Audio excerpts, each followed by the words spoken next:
할렐루야. 옆 사람과 한번 이렇게 인사해 보겠습니다. 예배 오신 것을 환영합니다. 예배 오신 것을 주님의 이름으로 환영합니다. 제가 그 TV 프로그램을 보면서 어떤 분이 이제 자기 사업을 했던, 그러니까 이 사업을 하면서 이제 생겨났던 그런 에피소드들, 이야기들을 하는 것을 봤어요. 어떤 분이 이제 사업을 하면서, 사업이란 것이 그렇죠. 뭐 여러 번 실패를 경험을 하게 되니까요. 그 여러 번 실패를 하면서 성공하셨던 분입니다.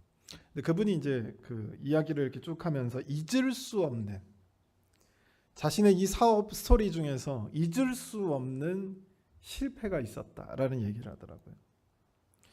그 이제 이 사건 전에, 이 실패가 있기 전에는 자기는 여러 번 실패를 경험해 봤으니까, 실패하고 성공하고 실패하고 성공, 이 과정을 계속 반복하다 보니까 그 과정에서 자기가 이제 실패를 통해서 배운 것들이 있었다는 거죠. 그만큼 이제 실패를 한다고 낙담하거나 쓰러지거나 그러지 않는다는 거예요. 그래서 자기가 실패를 하는 그 과정 속에서 자기는 실패의 이골이 난 사람이라고 생각한 거예요. 그래서 이제 주변에 보니까, 자기 주변에 뭐 실패를 해, 사업에 실패하고 뭐 여러 가지 실패를 해서 뭐 중내산에 하는 사람들을 보면 조금 한심하게 보였다는 거죠. 왜냐하면 자기는 실패의 이골에 난 사람, 실패를 통해서 배워야지 왜 거기서 주저앉느냐 말이에요. 그 사람이 그렇게 얘기를 합니다. 그렇게 생각을 했어요. 자기가 잊을 수 없는 그 실패를 경험하기 전까지는. 근데 어느 날 이제 자기가 또 다른 사업을 이제 시작하게 됐는데, 그 사업이 이제 너무나도 확실했던 거죠. 자기가 봤을 때. 그래서 거기에 이제 올인하기 시작하는 거예요. 처음에는 그렇지 않았겠죠. 그러다가 점점 거기다 올인하기 시작합니다. 이제 자기가 생각했던 것보다 이 사업이 점점 자기에게 있어서 규모가 커지게 되고, 결국 그 회사가 문을 닫게 됐을 때 그 실패는 그전과는 전혀 다른, 자신이 그동안 쌓아왔던 모든 것들을 잃어버렸습니다. 인맥도 잃어버렸고 재력도 잃어버린 거죠. 그러니까 자기가 지금 다시 사업을 하기에는 힘이 없다라고 느껴진 만큼. 근데 그때 자신의 삶이 망가지기 시작하는데, 그때부터 손이 떨리기 시작하더랍니다. 이제 자신의 삶에 술과 담배가 없이는 살아가지 못하는 그런 삶이 된 거죠. 또 잠도 못 자서 불면증이 왔고, 약이 없으면 잠을 제대로 자지 못하는. 그러다 보니까 먹는 것도 제대로 먹지 못하고, 자는 것도 제대로 먹지 못하고, 싸는 것도 제대로 싸지 못하니까 결국에 여러 가지 이제 정신병들이 찾아왔답니다. 이 크나큰 실패를 경험하면서 그가 느꼈던 감정이 뭐였냐면, 자기 입으로 그러는 건 절망이었다라고 해요. 절망, 좌절.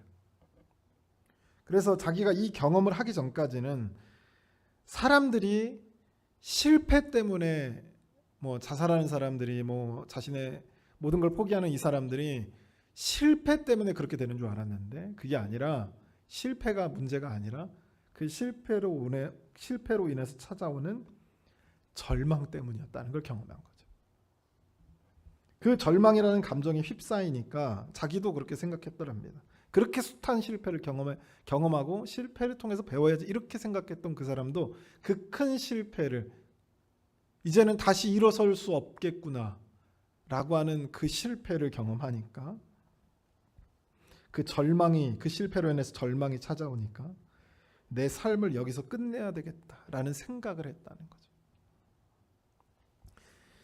어려워서 절망하는 것이 아닙니다.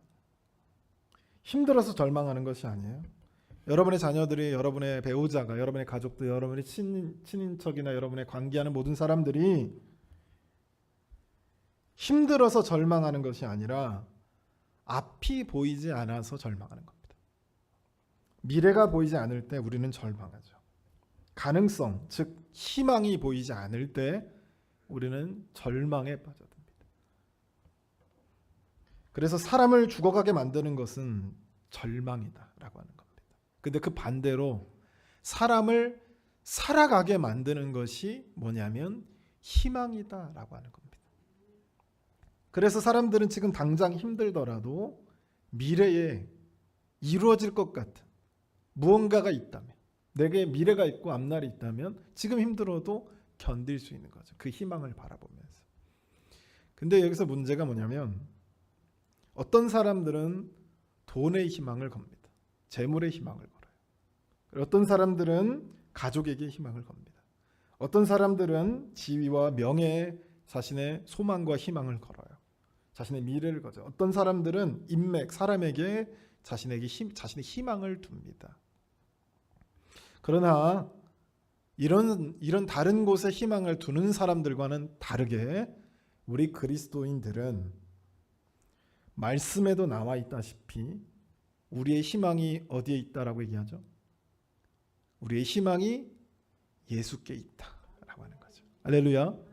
우리의 희망은 다른 곳에 있지 않습니다. 예수께 있다라고 하는 거죠.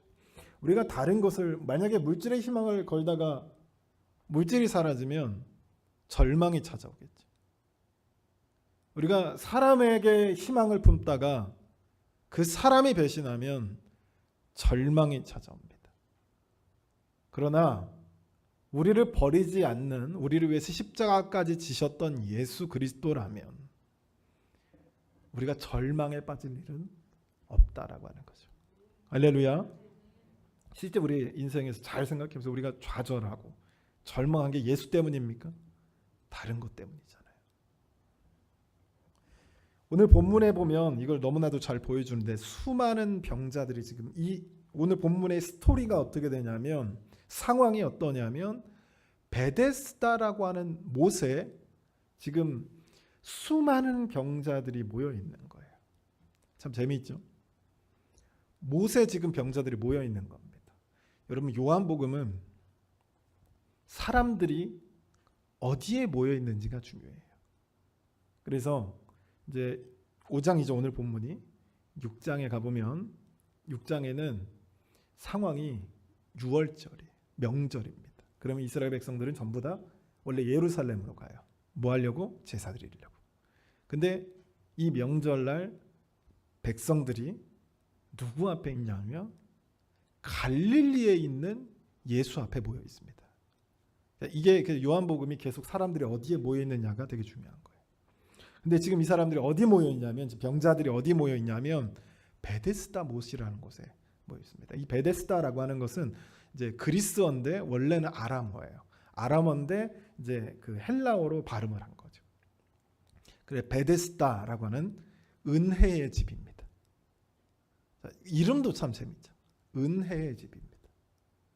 그래서 이 은혜의 집이라고 하는 베데스다 못에 사람들이 모였어요. 왜냐하면 이곳에 오면 치유를 받을 수 있다라고 하는 소문을 들었기 때문입니다. 그래서 많은 병자들이 이곳에 희망을 품고 온 거예요. 어디에 희망을 품었죠? 베데스다에 희망을 품고 온 겁니다.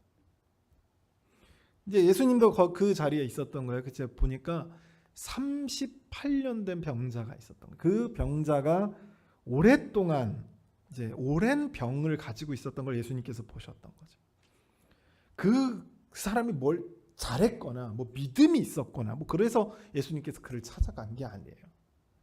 여러분 기적에 너무 초점을 맞추지 마세요. 이 병자는 이름도 없는 사람입니다. 믿음도 없는 사람이에요. 이 기적을 통해서 예수 그리스도께서 무엇을 보여주시고자 하시는 것이 중요한 거죠. 기적은 여러분 큰 의미가 없습니다. 그 가만히 보면 기적을 쫓아다니는 분들이 있는데 그건 의미가 없어요. 그 기적을 통해서 하나님이 무엇을 말씀하셨는지가 중요합니다. 여러분 혹시 그 성경에서 가장 위대한 기적 중에 하나가 뭡니까? 홍해 앞에서 여러분 예배 드리셨습니까? 아무도 찾아가지 않았을 거예요. 왜요? 거기에 내 일평생에 꼭 홍해를 가야겠다 이런 생각을 하십니까? 아니에요. 종교적 의미에서 홍해를 꼭 가야 되겠다 이런 생각을 하십니까? 아닙니다. 왜냐하면 기적이 중요한 게 아니에요. 의미가 중요한 거죠. 그래서 오늘 본문에서도 기적에 초점을 맞추는 게 아닙니다. 의미에 초점을 맞춰야 돼요. 그래서 병자 이름도 안 나옵니다. 병자의 믿음, 어떤 행동도 안 나와요. 근데 오늘 본문에 예수님께서 나타나셔서 이 제자, 이 병자에게 38년 된 병자에게 네가 낫고자 하느냐 이렇게 물어봐요. 그럼 여러분 같으면 어떻게 대답하겠어요? 너 낫기를 원하니? 라고 물어보면 여러분 어떻게 대답해요? Yes 아니면 No 이렇게 대답해야 될 거 아니에요. 근데 병자가 뭐라고 대답을 하냐면 나를 이 베데스다 못에 넣어줄 사람이 없습니다라고 하는 거죠. 상황이 이해가 되시죠? 예수님께서 이 병을 얼마든지 치료하실 수 있는 분이 예수님 곁에 섰어요. 그래서 이 병자에게 물어봅니다. 네가 치유를 받길 원하느냐? 근데 이 사람이 원하는 건 뭐냐면 나를 베데스다 못에 들어가게 해주세요 라고 하는 겁니다. 예수님께서 이 모든 질문들과 대답을 다 들으시고 믿음이 없네? 그리고 돌아가는 게 아니라 예수님께서 이 자를 치료해 줍니다. 그러자 이 사람이 그 자리에서 일어나는 거죠. 여러분, 이 병자에게 필요했던 건 뭐였을까요? 베데스다 못이라고 하는 워터파크에 들어가는 거였을까요? 이 병자에게 진짜 필요했던 것은 뭐였을까요? 그건 치유였습니다. 베데스다 못이 아니었다는 거예요. 근데 우리는 자꾸 베데스다 못에 집착을 합니다. 예수님께서 그걸 모든 문제를 해결할 수 있는 예수님께서 옆에 서서 네가 무엇을 원하느냐? 네가 치유를 원하느냐? 라고 하면 네, 치유를 원합니다. 이렇게 대답하면 되는데 우리는 다 어디에 지금 집중이 되어 있냐? 베데스다 못에 집중하고 있는 거죠. 거기만 어떻게 해서든 들어가면 나는 치유를 받을 수 있어. 거기에 어떻게 해서든 들어가면 나는 성공할 수 있고 내가 거기 어떻게 해서든 들어가면 나는 행복할 수 있어. 여기에 몰두되어 있는 거죠. 그래서 예수가 옆에 섰는데 나는 베데스다만 쳐다보고 있는 거예요. 그럼 여러분, 이 못에, 베데스다 못에 들어가면 치유가 될까요? 치유가 되나요? 아마 처음에 이런 소문이 났을 때 실제 치유의 역사가 일어나긴 했었던 것 같아요. 근데 그 다음부터는 일어났을까요? 진짜 물이 이렇게 움직이면 물이 갑자기 가만히 있다고 이렇게 움직여요. 흘러가는 거죠. 그러면 진짜 거기 막 서로 앞다퉈가지고 막 치열하게 경쟁하면서 막 쓰러뜨리고 그래서 내가 처음으로 들어갔습니다. 제일 먼저 치료를 받았을까요? 못 받았습니다. 근데 이 사람들은 왜 여기 있는 거죠? 뭘 듣고? 팩트? 아닙니다. 소문을 듣고 온 거예요. 그곳에 들어가면 나을 것이라고 하는 근거 없는 소문 때문에 모인 겁니다. 거기에 내 인생을 올인하고 있는 거죠. 그때 이 예수께서 이 병자를 치유합니다. 무엇을 보여주는 건가요? 이 병자가 정말 믿음의 행동을 믿음의 고백을 해서 예수님께서 치유하셨다면 봐라, 이렇게 믿음 있는 자에게 하나님 역사하시, 이렇게 이야기가 흘러가게, 메시지가 그렇게 정해지겠죠. 근데 이 베데스다의 못 앞에 있는 이 38년 된 병자는 전혀 엉뚱한 곳을 바라보고 있어요. 근데도 예수님이 치료해 줍니다. 무엇을 보여주는 건가? 이 병자에게 베데스다 못이 필요한 게 아니라 뭐가 필요하다? 뭐가 필요해요? 예수가 필요하다. 할렐루야. 이 38년 된 병자에게 지금 베데스다 못이 중요한 게 아니라요. 베데스다 못에 누구보다 먼저 들어가는 것이 중요한 게 아니라, 그게 필요한 게 아니라 예수가 필요하다는 얘기죠. 여러분, 우리에게도 누가 필요합니까? 예수가 필요합니다. 여러분, 이게 요한복음이 전하는 진리입니다. 요한복음이 전하는 진리예요. 요한복음에서는 우리에게 누가 필요하냐? 예수가 필요하다고 얘기합니다. 베데스다 못이 중요한 게 아니라, 베데스다 못에 몰두하는 것이 아니라 그 거짓된 소문에 거기에 들어가면 치유가 될 것이다, 거기에 들어가면 행복할 것이다, 그 소문뿐인 그곳에 집착해서 거기에 들어가는 것이 우리에게 필요한 것이 아니라 우리에게 진짜 필요한 건 예수다라고 소개해요. 그래서 제가 지금 유명한 구절들을 여러분에게 말씀드릴 거예요. 요한복음에. 그 의미를 되새기면서 생각해 보세요. 무슨 구절이 있냐면 내가 길이요 진리요 생명이다. 내 살을 먹고 내 피를 마시는 자는 영생을 얻으리라.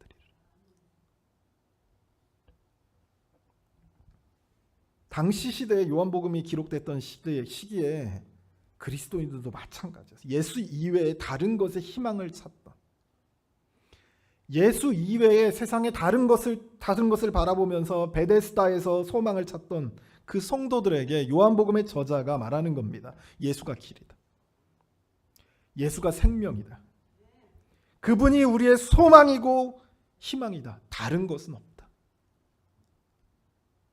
다른 것을 쫓고 있는, 다른 것을 바라보고 있는, 베데스다 못에 자꾸 들어가려고 그렇게 눈치 싸움을 하고 있는 우리 그리스도인들에게 요한복음의 저자가 그렇게 얘기하는 거예요.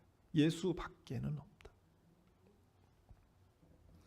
우리에게 진짜 필요한 것은 물질이나 명예나 자리나 직장이나 가족과 같은 것들이 아니라 뭐가 필요하냐면 예수가 필요합니다.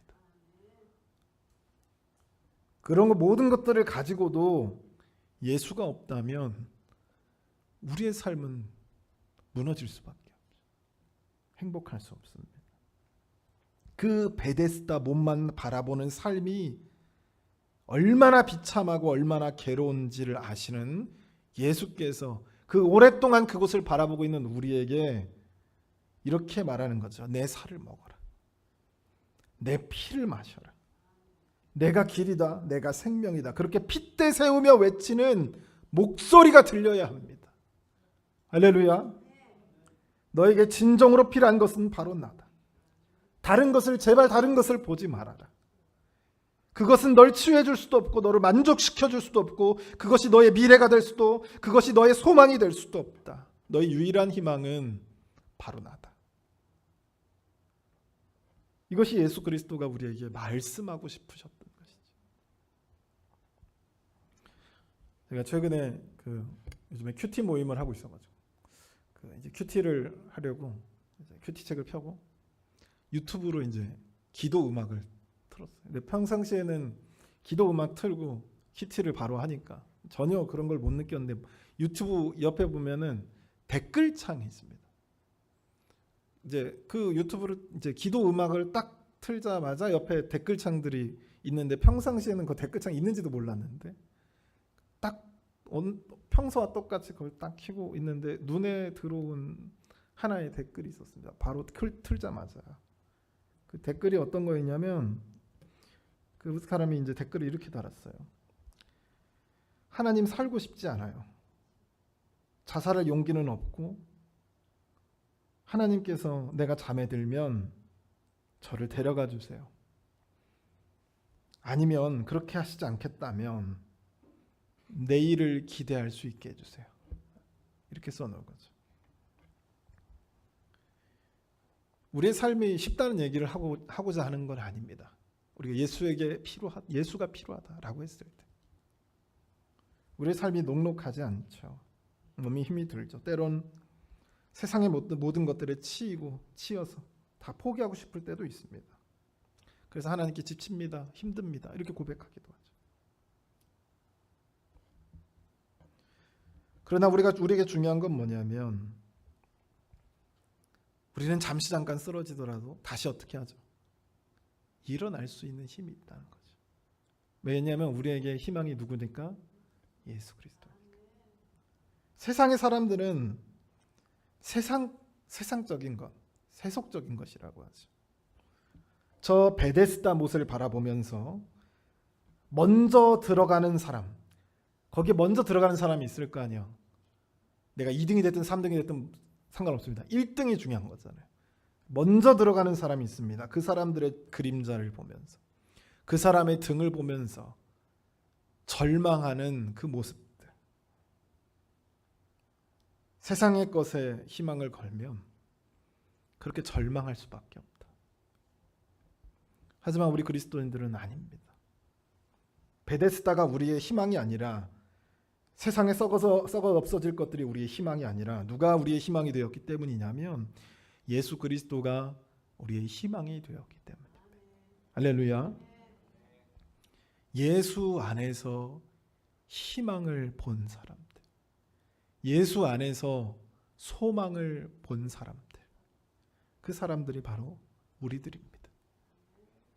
살아가는 것이 쉽다고 얘기하는 것이 아닙니다. 때로는 재물 때문에 힘들고, 때로는 인간관계 때문에 힘들고, 때로는 사업 때문에, 직장에서 여러 가지 문제들 때문에 삶이 힘들기도 합니다. 그때 내 삶이 무너졌다는 생각이 되어질 때 우리가 그때마다 떠올려야 합니다. 우리는 그것 때문에 무너지는 사람들이 아닙니다. 우리가 물질에 희망을 두고 있었으면 물질이 무너질 때 우리도 절망하겠죠. 인간관계에 우리가 희망을 걸고 있었다, 미래를 걸고 있어 소망을 가지고 있었다면 그것이 무너질 때 우리도 절망할 겁니다. 그러나 우리는 원래 베데스다 못을 바라보는 자가 아니다 라고 하는 확신이 있고 믿음이 있다면, 그리고 나의 소망은 예수 그리스도다 라고 하는 확신이 있다면, 다른 것들이 무너진다 해도 우리는 절망하지 않습니다. 어떤 순간이 와도 우리는 절망할 수 없죠. 잠시 잠깐 쓰러질 수는 있어요. 잠시 잠깐 낙담할 수는 있습니다. 그러나 우리는 다시 일어날 수 있죠. 왜냐하면 예수가 나를 버리지 않았기 때문입니다. 예수가 버렸다면 우리는 거기서 끝났겠죠. 근데 우리를 위해서 십자가까지 감당하셨다. 의로운 분이신데 죄인이라고 모함을 받으면서까지, 침뱉음을 당하고 채찍을 맞으면서까지 우리를 포기하지 않으셨다. 그분이 있기 때문에 우리는 절망하지 않습니다. 하나님이 함께 있다는 소망 때문이죠. 다윗은 행복했던 순간도 있었지만 그의 실패하는 그 과정 속, 도망자의 삶, 아들한테 쫓겨나서 아들한테까지도 도망 다녀야 됐다. 그 삶 속에서 그는 지옥 같은 삶을 살면서도 절망하지 않았습니다. 왜냐하면 확실하게 알았기 때문이죠. 하나님이 나를 지금 이끌고 계신다 확신했기 때문입니다. 요셉은 그 지옥과 같은 삶을, 노예의 삶을 살면서 절망하지 않았습니다. 감옥에서도 확실히 알았기 때문이죠. 하나님이 나를 이끌고 계시다라고 하는 겁니다. 바울은 자신이 가지고 있던 지위와 명예와 재산을 다 버렸습니다. 그리고 매맞고 헐벗고 굶주리며 아르바이트를 전전하면서 살았어요. 그런 삶을 살면서도 바울은 절망하지 않았습니다. 오히려 환희에 가득 차 있었죠. 난자, 제대로 태어나지도 못한 것 같은 그런 사람, 그 자신 바울, 하나님이 이런 사람도 쓰신다라고 하는 그 확신 속에 살아갔습니다. 사랑하는 성도 여러분, 우리는 원래 베데스다 못을 바라보는 사람들이 아닙니다. 하나님이 주시면 아멘 하고 받는 그런 삶이죠. 그러나 그것들이 없다 할지라도 우리가 절망 속에 빠지지 않는 건 예수가 있기 때문입니다. 할렐루야. 여러분의 삶에 예수로 가득 채우는 그런 삶이 되시길 주님의 이름으로 소원합니다. 자, 기도하겠습니다. 사랑의 하나님 아버지, 오늘 요한복음 5장의 말씀을 통하여서 우리에게 진짜 필요한 것은 베데스다 못이 아니라 예수 그리스도란 사실을 오늘 본문의 말씀을 통해서 우리가 확인합니다.